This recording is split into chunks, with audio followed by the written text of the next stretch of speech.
جب حضور اکرم صلی اللہ تعالیٰ علیہ وسلم کا دور تھا ظاہری زندگی کا، اس وقت بیت المقدس پر عیسائیوں کا ہی قبضہ تھا.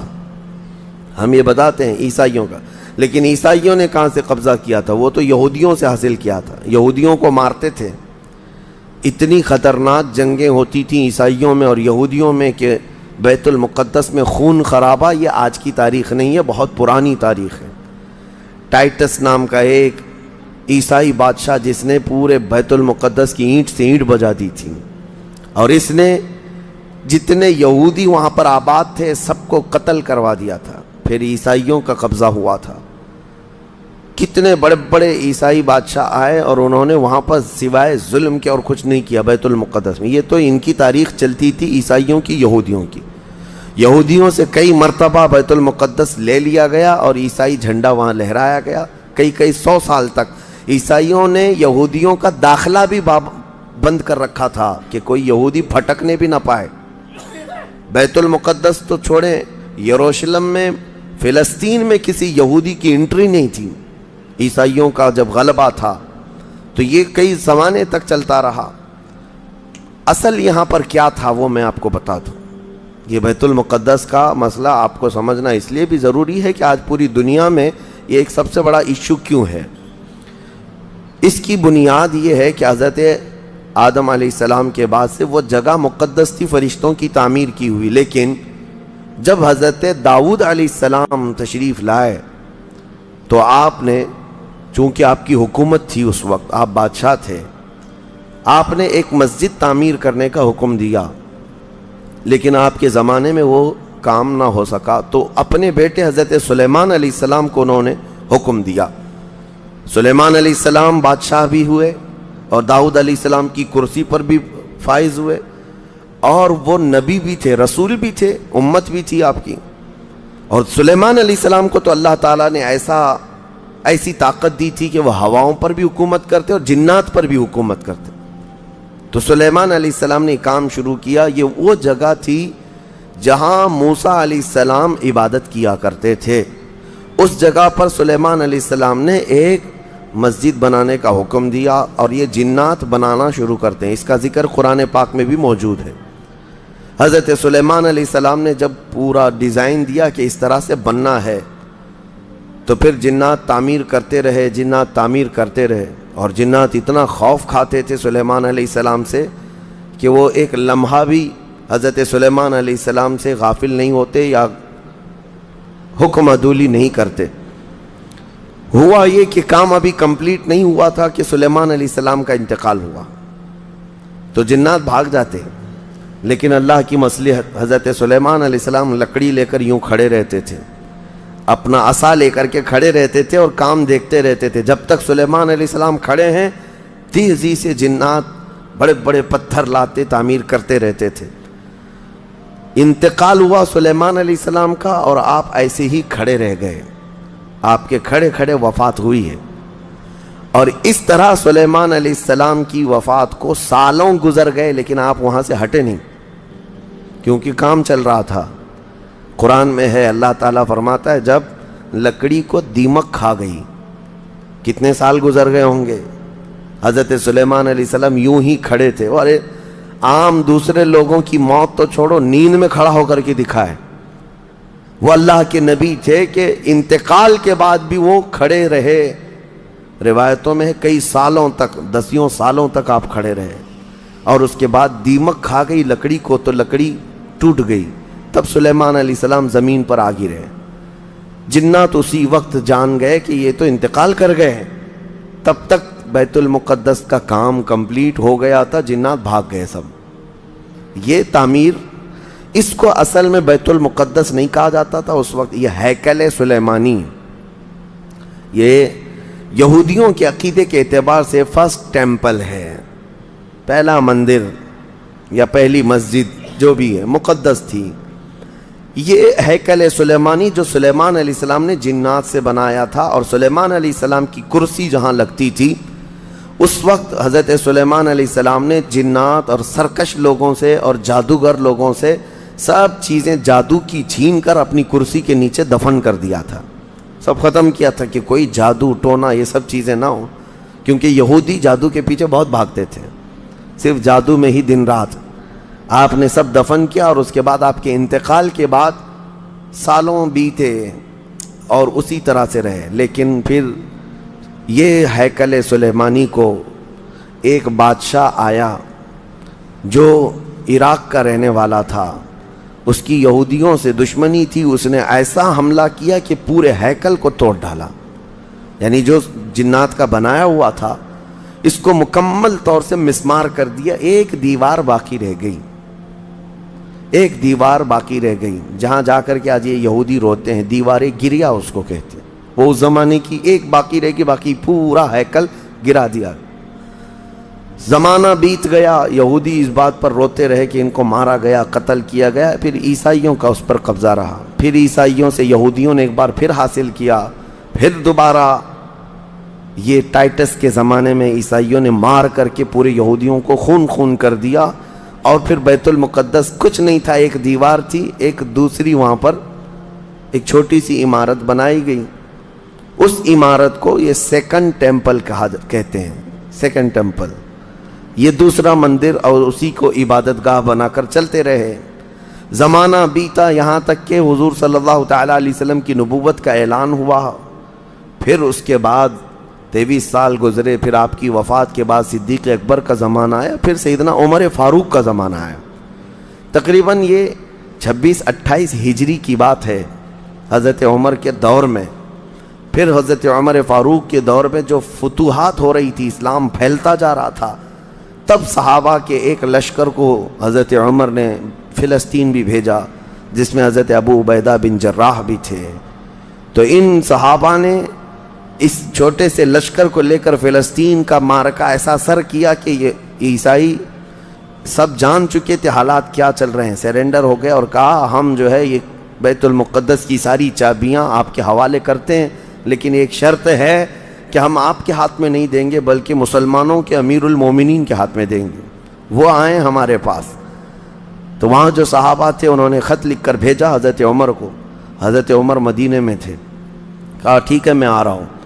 قبلہ اول مسلمانوں کے ہاتھ میں تھا، بیت المقدس آ رہا تھا، سیدنا عمر فاروق مدینے سے چل پڑے، ایک غلام کے ساتھ نکلے اور ایک سواری ہے، ایک خچر ہے، اور دونوں بھی کس انداز سے جا رہے ہیں، ایسا امیر المومنین جس کے رعب سے قیصر و کسریٰ کانپتے تھے، لڑائی کی کسی کے اندر مجال نہیں تھی، وہ ایک خچر کے سواری پر اتنا لمبا سفر طے کر رہے ہیں، وہ بھی غلام سے یہ طے کر رکھا ہے 1 میل میں بیٹھوں گا، 1 میل تو بیٹھنا، ہاں تو رسی پکڑ کے چلے گا 1 میل تک، اور اس کے بعد جب تو بیٹھے گا تو میں رسی پکڑ کے چلوں گا 1 میل تک، اس طرح سے تو سفر طے کیا۔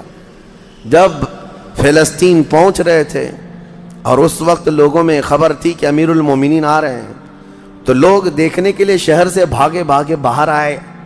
اتفاق ایسا کہ اس وقت خچر گھوڑے پر بیٹھنے کی باری غلام کی تھی اور نکیل رسی حضرت عمر کے ہاتھ میں تھی۔ دوڑے ہوئے لوگ آئے جو نہیں پہچانتے تھے، عیسائیوں نے امیر المومنین کہہ کر اس غلام کا استقبال کیا کہ تشریف لائیں۔ تب جو صحابہ تھے وہاں پر انہوں نے پکار کر کہا نادانو، وہ امیر المومنین نہیں، رسی پکڑا ہوا امیر المومنین ہے، یہ امیر المومنین ہے۔ پہلی مرتبہ ان اعلیٰ اخلاق و کردار کو عیسائیوں نے دیکھا تھا کہ وقت کا خلیفہ کوئی گھوڑے کی رسی پکڑ کر کے بھی چلتا ہے، تو بہت متاثر ہوئے، اور اس کے بعد بنا کسی جنگ کے حضرت عمر فاروق رضی اللہ تعالیٰ عنہ بیت المقدس میں داخل ہوئے، اور ان عیسائیوں نے جو کچھ بھی وہاں پر کیا تھا اس کو نکالا۔ پھر حضرت عمر فاروق رضی اللہ تعالیٰ عنہ نے پہلی اذان دینے کا حکم فرمایا، وہ ظہر کی اذان تھی، آپ نے وہاں پر نماز پڑھائی۔ پھر اس کے بعد یہ سلسلہ چلتا رہا۔ اب اس میں تفصیل ہے، عیسائیوں کو اسی طرح ہم بھی بھگاتے، مسلمان بھی بھگاتے، جیسے یہ یہودیوں کو بھگاتے تھے، تو انہیں آج بولنا چاہیے تھا کہ مسلمانوں نے زبردستی قبضہ کیا۔ حضرت عمر فاروق کا عام اعلان تھا کہ جو یہاں پر رہنا چاہے اس کے لیے کھلی آزادی ہے، حتیٰ کہ عیسائیوں کا چرچ بھی تھا پرانا، حضرت عمر نے کہا اس کو توڑا نہ جائے، اس میں عبادت جو ہوتی ہے ان کو اپنی عبادت کرنے دیا جائے۔ حضرت عمر چاہتے تو اینٹ سے اینٹ بجا دیتے، نکال کر صاف کر دیتے ہیں، لیکن آپ نے کھلی اجازت دی، اور عیسائی ویسے ہی باقی رہے۔ 400 سال تک یہ سلسلہ چلتا رہا۔ پھر فاطمی دور آیا، یعنی بنو عباس کی خلافت ختم ہوئی۔ فاطمیوں کا غلغلہ تھا، انہوں نے خلافت سنبھالی، لیکن وہ مضبوط نہیں تھے، کمزور خلیفہ آئے، جس کی وجہ سے صلیبی طاقتیں جتنی بھی تھیں سب آ کر کے اس خلیفہ پر قبضہ جما لیا، اور بیت المقدس میں اجازت پہلے مانگ لی کہ ہمیں آنے جانے کی اجازت دی جائے۔ جب آنے جانے کی اجازت مل گئی تو پورے علاقے پر زبردستی غاصب قبضہ کر کے وہاں سے سارے مسلمانوں کو ختم کر دیا، بہت مسلمانوں کا قتل کیا۔ فلسطین کی سرزمین یہودیوں کے قتل سے بھی بھری ہے، مسلمانوں کے قتل سے بھی بھری ہے، اور یہودیوں نے عیسائیوں کا بھی قتل کیا ہے، لیکن مسلمانوں کا قتل عام کر کے یہ زبردستی فائز ہوئے ہیں کہ اس پہ بیت المقدس پر یہ قبضہ جو ہے 87 ایئرز تک چلتا رہا، 87 سال تک۔ یہ اس وقت کا المیہ تھا کہ مسلمان خلیفے تھے، گورنر تھے، بہت سارے حکمران تھے، رونا روتے تھے، لیکن کوئی آگے بڑھنے کو تیار نہیں تھا۔ کردستان کا ایک شہزادہ صلاح الدین ایوبی، جو نور الدین زنگی کے شاگرد تھے اور ان کی فوج کے سپاہی تھے، ان کو یہ روزانہ خبریں تھی کہ بیت المقدس میں سب کچھ اجاڑ دیا گیا ہے، مسلمانوں کی اذان بند ہے، وہاں نہ جمعہ کا خطبہ ہو سکتا ہے، نہ ہی عبادت کے لیے وہاں پر نماز پڑھی جا سکتی ہے۔ ایک دن گزر رہے تھے، انہوں نے ایک لکڑی کا ممبر بنوایا اور پھر عزم کر لیا کہ یہ ممبر میں بیت المقدس میں رکھ کر کے رہوں گا اور اس سے خطبہ دیا جائے گا۔ وہ ان کا عزم تھا اور اس پر لے کر کے چلتے رہے۔ تقریباً آپ نے 17 جنگیں لڑی ہیں، 17 جنگیں لڑی، اور صلاح الدین ایوبی کو جو درپیش مسائل تھے وہ کہا گیا ہے کہ پہلے تو انہوں نے جو روڈ میپ بنایا تھا اس حساب سے ان کو 2 سال کے اندر یہ جنگوں میں فتح کر لینا تھا۔ 2 سے 4 سال کے اندر ان کے دماغ میں یہ تھا کہ بیت المقدس کو میں حاصل کر لوں گا، لیکن فرماتے ہیں کہ اپنوں کی مخالفت اتنی تھی، جگہ جگہ سے کوئی مسلمان بیٹھا ہوا ہے، نواب بیٹھا ہے، کہیں کوئی کسی چھوٹے علاقے کا خلیفہ، کوئی گورنر، سب پکڑ پکڑ کر کے ان کی ٹانگ کھینچیں، ان کے فوجیوں میں ورغلائیں اور الگ الگ وسوسے ڈالیں، جس کی وجہ سے پہلے اپنوں سے بھیڑتے بھیڑتے آپ کو 18 سال لگ گئے۔ بیت المقدس پھر پہنچے، صلیبیوں سے معرکہ آرائیاں ہوتی رہیں، پھر وہ 87 سال کے بعد صلاح الدین ایوبی نے دوبارہ بیت المقدس کو ان عیسائیوں سے پاک کیا، اور آپ نے وہ ممبر وہاں پر لگایا اور تاریخی خطبہ عطا کیا تھا۔ اس کے بعد وہ بیمار ہو گئے صلاح الدین ایوبی رحمۃ اللہ تعالیٰ علیہ۔ 17 جنگیں جس نے لڑیں، اور عیسائی آج بھی صلاح الدین کے نام سے ڈرتے ہیں، اور بہت سارے تعریف بھی کرتے ہیں کہ ایسا جرنیل ہم نے دیکھا ہی نہیں دنیا میں صلاح الدین ایوبی کی طرح۔ وہ خون کا پیاسا نہیں تھا، وہ امن کا پیاسا تھا۔ کتنے تو قیدی ایسے آتے تھے جن کو وہ صرف ایگریمنٹ کر کے آزاد کر دیتا۔ عیسائی اس بات پر آج بھی اقرار کرتے ہیں کہ جنگوں میں قید جو ہونے والے کو کوئی چھوڑتا نہیں ہے، لیکن صلاح الدین ایوبی ایک نہیں لاکھوں لوگوں کو آزاد کیا ہے، 1000 بھی نہیں، لاکھوں لوگوں کو آزاد کیا ہے صلاح الدین ایوبی رحمۃ اللہ تعالیٰ علیہ۔ اللہ ان کی تربت پر کروڑوں رحمتیں نازل فرمائے۔ حیرت کی بات یہ ہے کہ ان کا آخری وقت آیا تو رونے لگے، بستر پر رو رہے تھے۔ لوگوں نے پوچھا کہ کیا بات ہے؟ صلاح الدین ایوبی کہتے ہیں میں نے منت مانگی تھی اللہ سے کہ اے اللہ بیت المقدس فتح ہو جائے تو میں حج پہ جاؤں گا۔ کہا تو پھر کیا ہوا؟ کہا میرے پاس اتنے پیسے نہیں ہیں کہ میں حج کر سکوں۔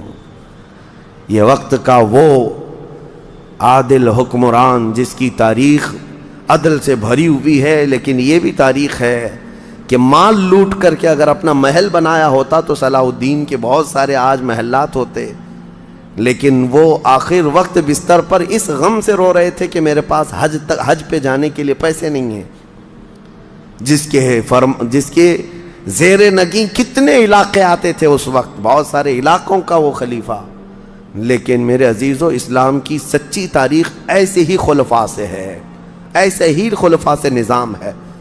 پھر یہ زمانہ چلتا رہا، تقریباً 800 سال گزر گئے، 1921 آیا، 1921، یہ جو گزری ہوئی سینچری ہے ابھی ہماری، یہ فرسٹ ورلڈ وار جب ہوئی، پہلی جنگ عظیم، اس جنگ کے دوران یہودیوں نے زبردستی اجازت مانگی برطانیہ کو ثالث بنا کر کے، کیونکہ جب ترکی کی حکومت ختم ہو گئی، جس کو خلافت عثمانیہ کہا جاتا ہے، جب وہ کمزور ہو کر گر گئی، کیونکہ ان کا دبدبہ تھا، یہ آخری خلافت ہے جو زمین پر تھی، اگرچہ خلافت کے نام سے جو مشہور رہی، تو حضور صلی اللہ تعالیٰ علیہ وسلم کی وفات کے بعد سے لے کر یہ ترکی کی خلافت عثمانیہ تک اس روئے زمین پر خلیفہ ہر زمانے میں کوئی نہ کوئی رہا، لیکن 1921 سے لے کر 1921 سے لے کر اب کا زمانہ آ گیا 2023، اتنے سال، 100 سال گزر گئے، پوری دنیا میں اب کوئی خلیفہ مسلمانوں کا نہیں رہا۔ بادشاہ تو بہت سارے ہیں، امیر المومنین اور خلیفہ کے نام سے اس روئے زمین پر اب کوئی نہیں۔ ان ظالموں نے ہماری خلافت کے نظام کو مار ڈالا، ختم کیا، خلافت کو زمین سے ختم کیا۔ اب لوگوں کو نیا لگتا ہے کہ خلافت کا مطلب کیا ہے۔ خلافت ایک نظام ہے، پورا نظام ہے۔ جب ڈیموکریسی ایک نظام ہے، کمیونزم ایک نظام ہے، تو اسی طرح سے خلافت جو ہے میرے مصطفیٰ کے نظام کا نام ہے۔ جب یہ ختم ہوا تو پھر 1921 میں یہودی جگہ جگہ سے جو مارے گئے تھے، اس وقت جرمن سے بھگائے جا رہے تھے، جینوسائیڈ کیا گیا تھا یہودیوں کا، جرمن میں مارا جا رہا تھا، تو ان کے اوپر دنیا والوں نے چنتک بیٹھک جس کو کہتے ہیں رحم کرنے کا، کئی مرتبہ بیٹھکیں ہوئی، بڑے بڑے لوگوں نے کہا یہودی پوری دنیا میں مارے جا رہے ہیں اور یہ مظلوم ہیں، ان کو کہیں پناہ دی جائے۔ پناہ دینے کے لیے جب بات آئی تو فلسطین کا ایک چھوٹا سا علاقہ 4000 یہودیوں کو رہنے کی اجازت دی گئی۔ 1921 سے 4000 یہودیوں کو رہنے کی اجازت دی گئی، اور پھر جب وہ 4000 یہودی رہے تو بڑھتے بڑھتے دنیا بھر سے لوگ ہجرت کر کے یہودی وہاں جاتے رہے، اور تقریباً 1947 جب ہمارے ہاں آزادی کا مسئلہ چل رہا تھا، تب تک یہودی جو ہے لاکھوں کی تعداد میں وہاں جمع ہو چکے تھے، اور جمع ہو کر کے ان لوگوں نے، اور اسی وقت ہٹلر کا دور بھی ختم ہوا تھا، اور ہٹلر نے ان کو بہت مارا تھا، جس کو ہولوکاسٹ کہا جاتا ہے، اور بہت زیادہ ظلم کیا تھا۔ تو یہ سب بھاگ کر کے فلسطین میں جمع ہوئے، اور پھر ایک ایگریمنٹ سائن کروا لیا گیا دنیا کی بڑی بڑی طاقتوں سے کہ یہ اسرائیل ایک کنٹری ہے۔ فلسطین کو 2 حصوں میں بانٹ دیا گیا، آدھا عربوں میں، آدھا یہودیوں میں، فلسطین کے 2 حصے کر دیے۔ تو آدھا یہودیوں کو ملا تو ٹھیک ہے، لیکن اس کے غصے میں عربوں میں جنگ شروع ہوئی۔ 1948 کے بعد پھر جنگوں کا آغاز ہو گیا، جارڈن، سیریا، مصر، ان لوگوں نے اسرائیل کے ساتھ، انہوں نے نئی کنٹری کا نام اسرائیل رکھا تھا، جنگ کیا۔ جب جنگ کرتے رہے، اسرائیل اپنے پیر پھیلاتا رہا اور آگے بڑھتا رہا، کیونکہ اس وقت ان عربوں کے اندر یا جدید ہتھیار نہیں تھے۔ اسرائیل کو فلی طور پر امریکہ کا سپورٹ تھا، UK کا سپورٹ تھا، یورپ کا سپورٹ تھا۔ ان تینوں ملکوں کے ساتھ بڑی خوفناک جنگوں میں ان کو پیچھے ڈھکیل دیا گیا، بلکہ جو صحرائے سینا تھا مصر کا، وہ بھی اسرائیل نے قبضہ کر لیا۔ طور سینا جس کو کہتے ہیں، کوہ طور، وہ بھی ان کے لیے مقدس تھا، وہ بھی حاصل کر لیا۔ پھر اس کے بعد دوسری جنگ بھی ہوئی تھی مصر کی، تب مصر نے وہ علاقہ واپس لیا اور اسرائیل کو سمیٹنے کی کوشش کرتے رہے۔ 3 بڑی جنگوں میں ہوا یہ کہ جب جنگ ہوتی رہی، اسرائیل پھیلتا رہا۔ پھر 1978 کے قریب یا 75 کے آس پاس اسرائیل نے پورے طور پر فلسطین کا کنٹرول اپنے ہاتھ میں لے لیا، جس میں بیت المقدس بھی چلا گیا۔ یہ ہے تاریخ میں آدم علیہ السلام کے زمانے سے لے کر یہاں تک کی بتا رہا ہوں، مختصر جھلکیاں۔ اس کے بعد سے یہودیوں نے بیت المقدس کا کنٹرول اپنے ہاتھ میں لیا، حالانکہ UN کا یہ فیصلہ ہے کہ پورے اسرائیل کو یہ خاص طور پر تنبیہ کی گئی ہے کہ صرف مسجد اقصی جو بیت المقدس ہے، اس کا کنٹرول اور اس کا مینجمنٹ اس کے انتظامات یہودیوں کے ہاتھ میں بھی نہیں رہیں گے اور وہاں کے فلسطینی مسلمانوں کے ہاتھ میں بھی نہیں رہیں گے، یہ جارڈن کی حکومت کو دیا گیا ہے۔ جارڈن کی حکومت، جس کو کسٹوڈین آف یہ کہا جاتا ہے بیت المقدس، وہ اس کے انتظام دیکھتی ہے، لیکن برائے نام ہے یہودیوں نے دھجیاں اڑا رکھی ہیں پورے دنیا بھر کے قوانین کی۔ جہاں جہاں ان کو پابندی تھی کہ یہاں نئے گھر نہیں بنائیں گے، ابھی 3-4 سال پہلے انہوں نے پورے مسلمانوں کے محلے کو ختم کر کے 200 گھر بنائے، یہودیوں کو آباد کیا۔ برسوں سے یہاں جو مسلمان تھے، ابھی آپ جا کر کے کبھی دیکھیں یروشلم، بیت الحم، جو بیت المقدس کے آس پاس کے علاقے، رام اللہ، 40 سال 45 سال ہو گئے دکانوں کو تالے لگے ہوئے ہیں، جالے لگے ہوئے ہیں، لیکن کھولنے کی اجازت نہیں ہے۔ اتنی پرانے وقت سے دکانیں بند ہیں، کہا کہ نہیں، یہودیوں کی طرف سے کوئی یہاں پر کھولنے کی اجازت نہیں ہے، مسلمانوں کے نام پر۔ اور اللہ کا فضل تو دیکھیں، وہ مسلمان کیسے جگرے والے لوگ ہیں، میں نے اپنی آنکھوں سے دیکھا ہے۔ ہر جگہ کی طبیعت کے اعتبار سے اللہ تعالیٰ مخلوق پیدا کیا ہے۔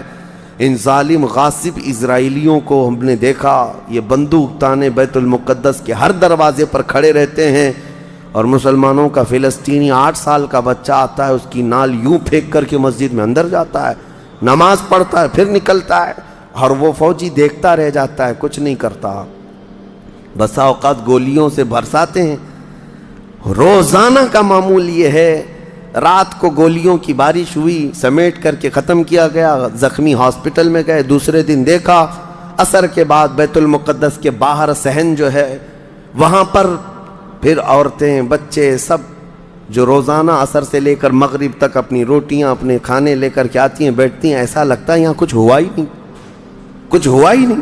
مائیں بچوں کو بچپن سے یہ چیز ڈال دیتی ہیں کہ بیٹا اگر تو ابھی گھر سے گیا نماز کے لیے تو ہمیں یہ یقین نہیں ہوتا کہ تیرا جسم آئے گا کہ تیری لاش آئے گی۔